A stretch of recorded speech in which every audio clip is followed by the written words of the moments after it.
नमः सिद्धेभ्यः।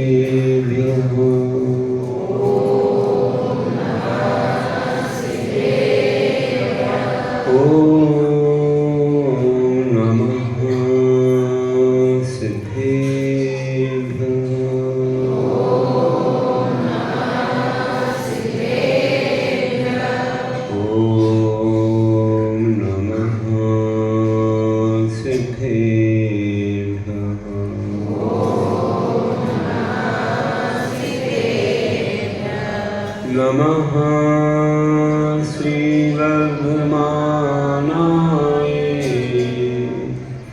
निर्धूतकनिरात्मने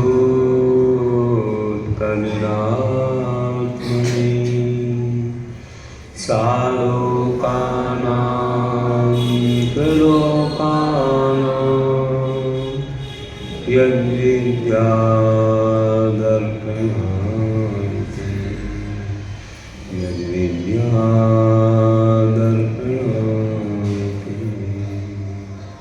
बोलिए देवाधिदेव प्रथम तीर्थंकर श्री आदिनाथ भगवान की जय। मूलनायक श्री पुष्पदंतनाथ भगवान की जय। वर्तमान शासन नायक श्री महावीर भगवान की जय। अहिंसा परमो धर्म की जय। आचार्य गुरुवर श्री विद्यासागर जी महाराज की जय। आचार्य गुरुवर श्री आद्यसागर जी महाराज की जय। आचार्य की जय। सिद्धि चक्र महामंडल विधान का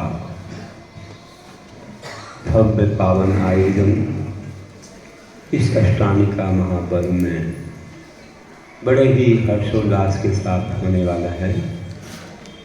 साथ ही साथ पुण्य का अर्जन करके सबको स्वर्गादि की प्राप्ति हो, विशेष भक्ति भावना से अरहल आचार्य भविष्य प्रवचन भक्ति से तीर्थंकर बनने का भी लाभ मिलता है।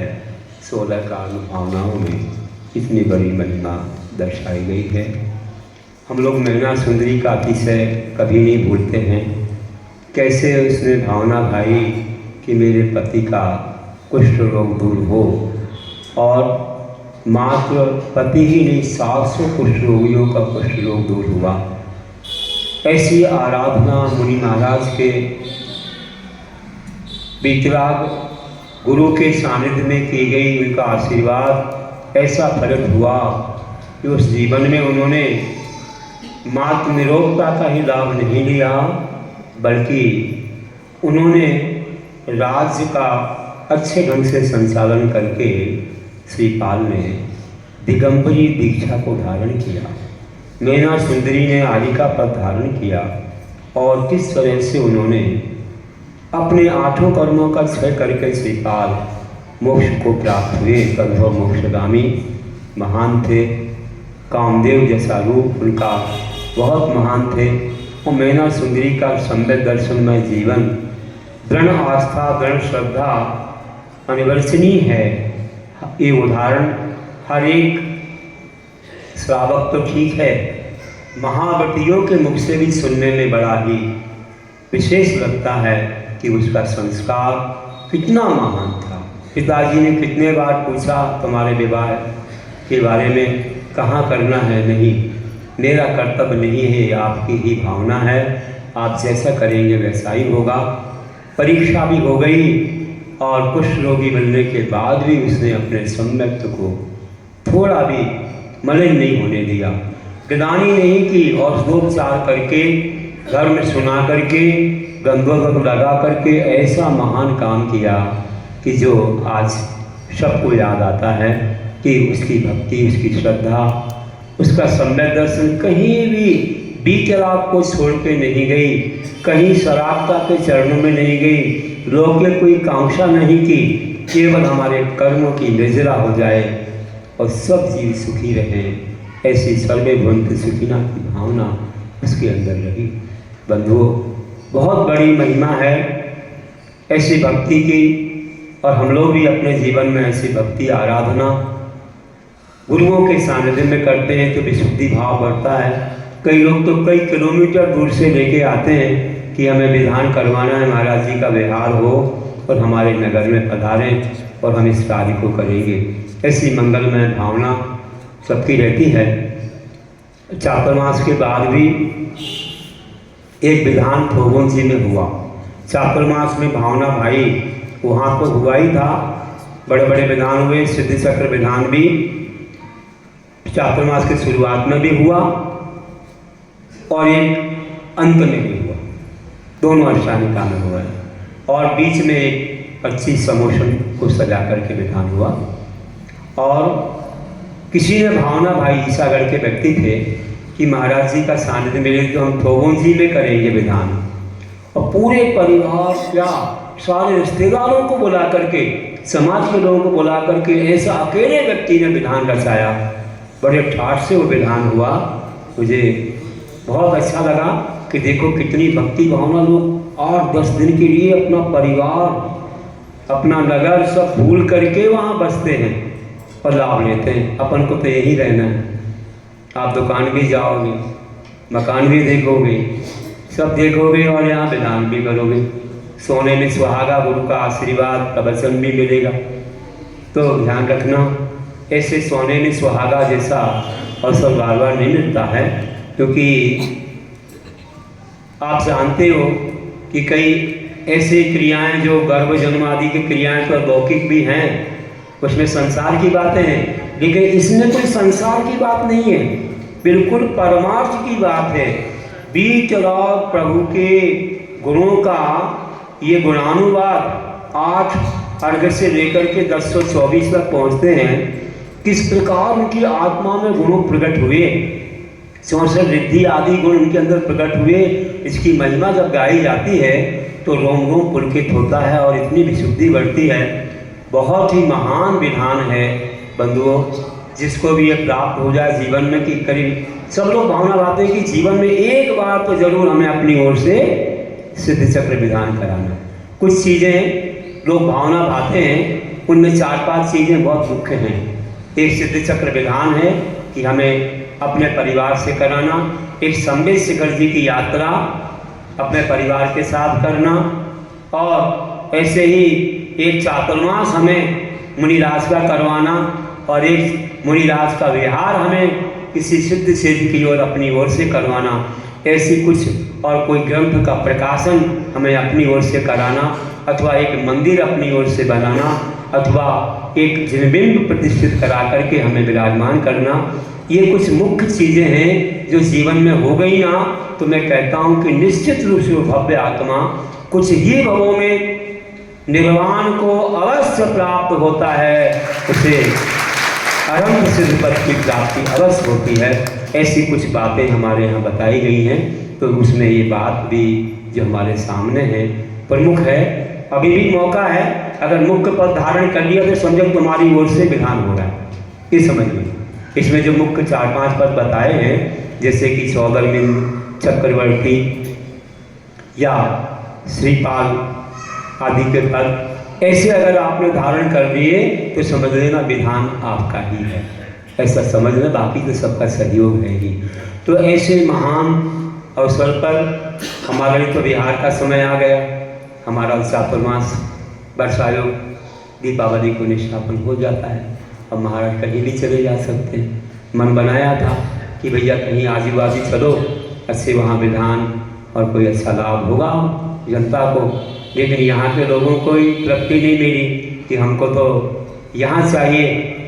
देखिए भक्ति में कितनी बड़ी शक्ति होती है कि जब भक्ति होती है तो वहाँ पर कहाँ से कैसे अतिशय हुआ करता है कि जब एक शेर जी ने भाव बनाया कि मुझे संवेद शिखर जी की यात्रा करना है, जहाँ से अनंतानंद सिद्ध परमेश्वरी मोक्ष को प्राप्त हुए। कण कण महान है, वहाँ के 12 योजन में जो शिखर जी है वहाँ भव्य ही जन्म लेता, अभव्य जन्म नहीं लेता। और एक बार जो वंदना करता भाव से, एक बार बंदे जो कोई ताको नरक पशुगति नहीं हुई, बताया गया है। और 49 भवों में नियम से उसे मोक्ष की प्राप्ति होती है। इस संवेद शिखर जी की भाव सहित वंदना करने का परिणाम है। तो बंधुओं, शेर जी ने यात्रा प्रारंभ करने के पहले अपने 2 गरीब युवाओं को पूछा तो कभी उनके यहाँ आकर के कुछ कार्य करते थे कि संगे शिखर की यात्रा पर चलना है। उनने कहा, सेठ जी इतनी लंबी यात्रा, हम गरीब आदमी, अरे तुम्हें क्या करना है, तुम्हें कोई चिंता की बात नहीं है, सब व्यवस्था हम करेंगे, सब खाने पीने की सब चीज़ की व्यवस्था रहेगी और बस तुम्हें चलना है, थोड़ा बहुत काम हो सके तो कर लेना, कुछ उठाना रखना, बाकी कुछ नहीं करना। अनेक सिद्ध क्षेत्रों के दर्शन, मुनियों के दर्शन होंगे। 6-6 महीने वर्ष लग जाता था, गाड़ियों से जाते थे, कहीं बैलगाड़ी से, कहीं घोड़े के इससे टांगा वगैरह, कहीं कोई ऐसे जाते थे रथ वगैरह से, पैदल भी जाते थे। अब उस समय सब घर के काम निपटा करके जाते थे कि क्या भरोसा कब हम आएंगे, और कोई सूतक पातक नहीं लगता था, किसी कोई खबर भी नहीं देते थे, इतनी बड़ी यात्रा में बताना भी नहीं चाहिए किसी को। तो तैयारियां शुरू हुई। उन दोनों भाइयों ने कहा माँ का आशीर्वाद ले लेते हैं। माँ से कहा, माँ मैं सम्मेश्वर जी की यात्रा को जाना चाहता हूँ, हम दोनों भाई आपकी आज्ञा हो तो जाएं। बेटा जाओ, इतना महान अवसर कब मिलता है, जाओ, अवश्य जाओ, मेरी भी कुछ लेके जाओ, भेंट द्रव्य, बस कोई ना देखे और लेकर के जाओ और चढ़ा देना। और ठीक है माँ, कुछ उपदेश भी दीजिए, क्या मालूम कब अवसर मिलेगा आपको देखने का, वृद्धावस्था आ रही है। ठीक है बेटा, उपदेश दे दिया और कहा देखभाल के चलना। अरे देखभाल के चलना, देखभाल, अरे ये तो सबको आता है, और कोई बड़ा उपदेश नहीं बेटा, इसमें सब कुछ भरा हुआ है, नहीं तो किसी ज्ञानी से पूछ लेना। ठीक है माँ। एक पोटली दे दी माँ ने, कहा किसी को दिखाना मत और चढ़ा देना, गाड़ी के नीचे बांध ली और मंगल भजन के साथ, मंगलाचार के साथ यात्रा सेठ जी ने प्रारंभ की। अपने रिश्तेदारों को, सारे और भी परिजनों को बुला करके बहुत सैकड़ों लोग उस यात्रा में जा रहे हैं। जगह जगह उनका सम्मान, स्वागत हो रहा है, क्षेत्रों के दर्शन, गुरु दर्शन हो रहे हैं, सारी व्यवस्था सेठ जी की ओर से है, कोई कमी नहीं है। धीरे धीरे पहुंचते हैं, कहीं मुनि संग मिलता है। उन युवाओं ने पूछ लिया कि मेरी माँ ने हमें उपदेश दिया था गुरुदेव, इसका अर्थ क्या होता है? देखभाल के चलना। अरे महान उपदेश दिया तुम्हारी माँ ने, बड़ी ज्ञानी है। देख मतलब सम्यक दर्शन, भाल मतलब सम्यक ज्ञान, चलना सम्यक चारित्र। इतना महान उपदेश दिया, सम्यक दर्शन ज्ञान चारित्राणि मोक्ष मार्ग, पूरा मोक्ष मार्ग बता दिया। तो मोक्ष मार्ग पर आगे बढ़ो ये कह दिया। ठीक है गुरुदेव, फिर तो हमें कर दीजिए कि हम जीवन में शील संयम से रहें और आप जैसे बने। हमें एक भावना है, जब माँ ने उपदेश दिया ही है तो हम चलेंगे इस मार्ग पर। आशीर्वाद मिला, व्रत लेकर के आगे बढ़े और जब आ गया वह महान क्षेत्र दूर से दिखने लगा, पर्वत और टोंगे, बहुत अच्छे से वहाँ जाकर के और विनय पूर्वक पहुँच करके सब लोगों ने वहाँ पर अपना डेरा डाल लिया धर्मशालाओं में, और कहा सेठ जी ने जल्दी से सो जाना, सोला के वस्त्र डाल लेना, द्रव्य वगैरह शोभन करके रख देना और सुबह 3 बजे उठना है, स्नान करके शुद्ध कपड़े पहन के द्रव्य धो के चलना है। ठीक है, जाना था, लेकिन वे दोनों जो गरीब थे उनको नींद नहीं आई कि मैं जो चढ़ाऊँगा वो सब देख लेंगे। माँ ने कहा था कोई ना देखे, तो हम क्या करें? तो 12 बजे निकल गए। किसी ने सोचा भैया सफाई करने वाले होंगे, किसी ने रोका नहीं, ये तो कोई 4 बजे के पहले जाने नहीं देता। चांदनी रात थी, पहुँच गए और आगे बढ़ते गए और जब गंधर्व नाला आया, गरम गरम पानी, उसमें अपनी पोटली को खोल दिया धोने के लिए। तो दाने एकदम हल्के थे, बहने लग गए, मुश्किल से पकड़ पाए, 2-4 मुट्ठी पकड़ में आए, रख दिया। फिर आगे ओम नमः सिद्धेभ्या ओम या अनंतानंद सिद्ध परमेश्वरो नमः बोलते हुए आगे बढ़ते गए और पहुँचे। जब पहली टोंग पर पहुँचे, इतना आनंद हुआ, जीवन का ऐसा महान क्षण कि हम कोई विदेश क्षेत्र में आ गए या स्वर्ग में आ गए। इतने दिनों की भावना हमारी सफल हुई। कोई भी नहीं था वहाँ, और सब जगह देख के कि कोई देख तो नहीं रहा है, बड़ी अच्छी भावना से नमन करके और वहाँ अपनी माँ और स्वयं की भावना से उदक चंदन बोल के चढ़ा दिया 1 मुट्ठी। नमन किया, कायस्वर किया, प्रदक्षिणा दी, आगे बढ़े। एक एक टोंक के दर्शन करते हुए आगे बढ़ते गए और चढ़ाते गए। दाने देखो तो बेई के बेई उतने की उतने कम नहीं हो रहे।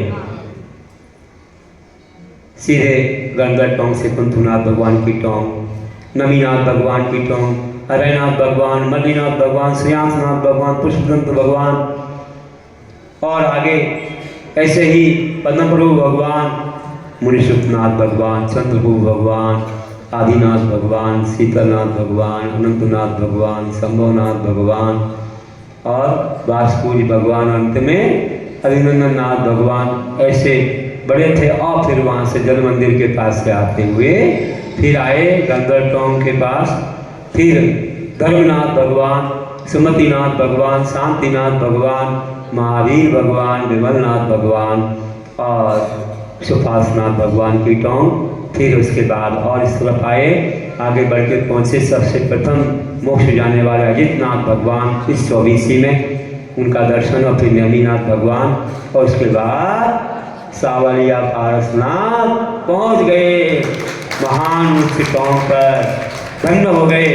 और दाने सब जगह चढ़ाए, नमन किया, किसी ने देखा नहीं, बड़े आनंद से हुआ सब। लेकिन दाने तो उतने की उतने रहे, कम नहीं हुई। पूरे के पूरे अंतिम टोंक पर चढ़ा दिए। थोड़ा ध्यान किया, कुछ पाठ किया, नीचे उतरे। सेठ जी ने यात्रा प्रारंभ की थी, सोच रहे थे बड़ी बड़ी द्रव्य है हमारे पास, देखो अखरोट, बादाम, पिस्ता, काजू, किशमिश, गोला, तरह तरह के चांदी के फूल, सब कुछ है हमारे पास, कोई कमी नहीं है, सबसे अच्छी द्रव्य है। और जब गंगा टोंक पर पहुंचे सेठ जी सब यात्रियों अपने परिजनों के साथ, तो देखा वहाँ ये क्या है, अरे ये क्या है। पहुँचते ही वहाँ थोड़ा थोड़ा प्रकाश होने लग गया था। देखा तो रक्त में मोती चढ़े हुए, दो दो मुट्ठी वहाँ चढ़े हुए हैं। किसने चढ़ाए? हमारी द्रव्य तो फीकी पड़ गई। हम तो अभिमान कर रहे थे कि हमारी द्रव्य सबसे बड़ी है। कोई इंद्र आया कि चक्रवर्ती आया, कौन आया, मन तो फीका हो गया। चलो चढ़ा दें अपनी द्रव्य, दूसरी टोंक पर देखेंगे, वहां भी उसी प्रकार सारी टोंगों पर देखा मोती रत्न चढ़े हुए हैं। किसने चढ़ाए? विचार करो, उस माँ की भावना, उन गरीबों की भावना, नियम संयम की भावना ने कितना बड़ा अतिशय चमत्कार कर दिया। और जब नीचे आए, पूछा, मालूम किया, कोई गया था क्या मेरे पहले? आपके पहले कौन जाएगा सीढ़ी, आप ही गए थे? नहीं, कोई गया होगा। हाँ, कोई गरीब गए थे। कहाँ है? देखो, देखा उसी धर्मशाला में सो रहे थे, रात में सो नहीं पाए थे। उठाया, यही है। उनने सोचा कोई चोरी का इल्ज़ाम लग गया। मैंने कुछ नहीं किया, कुछ नहीं किया। अरे बताओ, रात में गए थे क्या? हाँ गए थे, लेकिन अब आगे नहीं जाएंगे। अरे गए थे तो वहाँ क्या देखा तुमने? कुछ चढ़ाया था? वो देखा था? वहाँ तो कुछ भी नहीं था, वहाँ तो कुछ भी नहीं था। क्या चढ़ाया था? अरे सेठ जी, हम साफ करके आते, साफ करके। साफ क्या करना, बताओ क्या चढ़ाया था, बताओ ना। मेरी माँ ने कहा था कि हम गरीब हैं, चढ़ा देना, कोई ना देखे, आखिर रहस्य खुल ही गया। और चलो, मेरे से कोई भूल हो गई है, तुम मुझे माफ़ करो। अरे भूल नहीं हो गई, बताओ क्या चढ़ाया था? बोले ज्वार के दाने चढ़ाए थे, ज्वार के दाने। और ज्वार के दाने ऐसी भावना से चढ़ाए थे, किसको मालूम था? सेठ जी ने कहा, सबने कहा, बेटो मोती रत्न बन गए। क्या कह रहे हैं आप, मजाक उड़ा रहे हैं? चलो देखो। देखा, वास्तव में जहाँ चढ़ाए थे ऐसे बन गए। धन्य हो, मालूम पड़ा माँ की कितनी श्रेष्ठ भावना थी और गुरुदेव का आशीर्वाद और इनकी इतनी मंगलमय विशुद्धि से ज्वार के दानों के रत्न मोती बन गए। तो बंधुओं, आप लोगों ने जो धन कमाया है, अच्छे न्याय नीति, अच्छी भावना से, सम्यक दर्शन पूर्वक, उसी का ये फल है। मैं मानता हूँ ऊपरी ये दान तो लोग बोल रहे हैं, लेकिन सबसे बड़ा तो यहाँ पर जो आपका भक्ति भाव प्रकट होगा और आप भगवान के चरणों में स्वाहा बोलोगे, कर्मों को भी स्वाहा करोगे और ऐसे मंगलमय भाव सिद्ध बनने के जो भाव आपके आएंगे, और जो आशीर्वाद मिलेगा वही सबसे बड़ी उत्तम भावना है जो पिड़ावा नगरी में अतिशय होने वाला है। धन तो आता रहेगा और तो कभी कम नहीं होता, लाखों रुपए का लाभ तो होता ही है, ऐसी कोई बात नहीं है। लेकिन इतना सहयोग आज लोगों ने शुरू दिन से दे रहे हैं, अभी देते ही चले जा रहे हैं, कोई कमी नहीं रहेगी, किसी भी प्रकार की कमी नहीं रहेगी। और सब बैठेंगे, जिनकी शक्ति नहीं है वे भी अपनी भक्ति से बैठेंगे, किसी को कोई मना नहीं किया जाएगा और सबको सब रहेगी, कोई कमी नहीं है। लेकिन अब जिनके भाव है कि हमें सहयोग देना है, हमारे पास शक्ति है, हम देना चाहते हैं, हम ऐसे नहीं बैठेंगे, तो हमें तरीका बताइए। तो उनको तरीका बता दिया कि ये आपका जो तरीका है, आपको जीवन भर ध्यान रहेगा कि हम सौदागर बने, हम चक्रवर्ती बने, हम कुबेर बने, हम श्रीपाल बने, हमेशा आपको याद रहे, इसके लिए है और कुछ नहीं है। बाकी तो कोई काम रुकने वाला नहीं है। जहाँ गुरु रहे वहाँ पर तो कुछ कमी आती ही नहीं है। अभी तो हमारे बाहर से भी लोग बोलने लग जाते हैं, जिनको मालूम पड़ेगा सिद्ध चक्र हो रहा है। जैसे अभी हम भोपाल में थे तो किसी को मालूम पड़ा, गुड़गांव वालों को, महाराज जी हमको भी सहयोग देना है विधान में। अभी बाहर मालूम पड़ेगा, वहाँ से भी लोग सहयोग बोलेंगे, भले नहीं हम आ पा रहे हैं लेकिन हमारा सहयोग इसमें लगना चाहिए। तो ऐसे आप लोगों को बहुत सहयोग मिलेगा और आप लोग आगे बढ़िए, पूरी तैयारी करिए। और प्रतिष्ठाचार्य आ रहे हैं तो बहुत अच्छे आपको एक एक कार्यक्रम, एक एक पात्र के लिए भी किस प्रकार संस्कार देना चाहिए और कैसे निंदनानी होने चाहिए बताएंगे। वे तो पंचकर्मा करवाते हैं। अपने यहाँ भी जो मूर्तियों में कोई कमी है, मैंने कहा था, वो भी अपन दूर करेंगे। और साथ में बहुत अच्छे विधि विधान से और ठाट वाट से और कोई किसी भी प्रकार से हमारे जीवन में कोई विघ्न बाधा या रोक शोक शेष रहना ही नहीं चाहिए। ऐसा ही मंगलमय विधान होना चाहिए। हमारी ये वर्गणाएँ पूरे सारे मुनि संघों, पालिका संघों और पूरे भारत में विराजमान सबके लिए भी शांति का और उनके लिए बहुत अच्छे जीवन में उन्नति का कारण बने, उनके सब कुछ सानंद संपन्न हो कार्यक्रम। इस भावना से पूरे 3 लोक के जीवों को विश्व शांति की भावना से भी होगा। महायज्ञ नायक भी इसमें मनाए जाते हैं, जो यज्ञ में सबसे आगे बैठते हैं। तो कितना सा सही हो गया। यहाँ के पंडित जी भी यही हैं, कहीं बाहर नहीं जा रहे। यहाँ के पंडित जी, यहाँ के संगीतकार, यहाँ के सब कुछ मिल गए हैं आपको। और ये सहयोग मिला तो हमने भाव बनाया कि चलो ठीक है, हमारा भी आशीर्वाद है। ये तो किसी परिवर्तन हम जल्दी कर लेते, मन में आ गया था भाई जल्दी करके निकल जाओ, लेकिन अब हमने सोचा नहीं, जो सोचा था, जो तारीख थी उसी पर ही होगा, किसी परिवर्तन भी। और फिर अपना शादी का रथ तो तैयार हो ही रहा है, थोड़ा सा काम बाकी है, अभी पीछे का बता रहे थे, थोड़ा काम बाकी है, बस आने वाला है। 10 तारीख के बाद या इसके बाद खबर आ जाएगी कि तैयार हो गया है। आपने कितना सहयोग दिया है, मैं तो आश्चर्यचकित हो रहा हूँ कि लोगों ने अपने आभरण तक, चांदी तो ठीक, सोने के भी आभरण दिए, बच्चों ने अपनी गोलक खोल करके दान दिया। ऐसा दान तो मैंने अभी तक भारत में कहीं नहीं देखा है। ऐसा महान चांदी का रथ जो बन रहा है, इतनी छोटी समाज, अन्य जगह की अपेक्षा, मतलब जहाँ 1000, 2000, 5-10 की समाज, घर की समाज है, वहाँ की अपेक्षा से छोटी समाज है। और अकेले अपने ही बल पर इतना कर लेना, ये कोई सामान्य सी बात नहीं है। ये तो मात्र गुरु की एक भावना की कद्र, आपने उसका एक आदर रखा है। और मैंने कहते ही कोई, जिसको भी मैंने देखा, उस व्यक्ति ने कभी पीछे कदम नहीं हटाया, उसने पूरा अच्छे से दान दिया है।